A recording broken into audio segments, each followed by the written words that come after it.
Человека. Я ученик, я. Иисус сказал, кто имеет уши, слышать, да слышит. И когда он от народа вошел в дом, ученики его спросили его о притче. Он сказал им, неужели и вы так непонятны? Неужели не разумеете, что ничто извне, входящее в человека, не может осквернить его? На харинов, на ничего не может меня осквернить. Фалаши смазеры.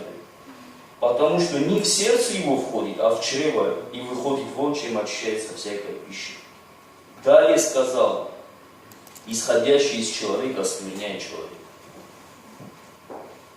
Янани обимов, шаво, может красиво петь, даже проповедовать красиво, да? Но он будет оскверненным. Понимаете, почему? Жизнь газарды. Ибо изнутрь, олопата, хозу, Богу надо служить. И проповедью, и свидетельством. Фала. Апостол Павел сказал, чтобы проповедовать другим, сам не остался недостойным.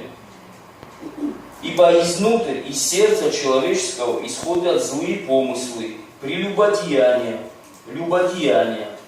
убийства, кражи, лихаимство, злоба, коварство, непотребство, завистливое око, богохульство, гордость, безумство. Все это зло изнутрь исходит и оскверняет человека. Жизнь газарды, потому смерти, жизнь газарды. Когда мы наищи, что мы не так делаем, не так поступаем, может мы перед друг другом будем вести себя, как Саул себя в свое время повел.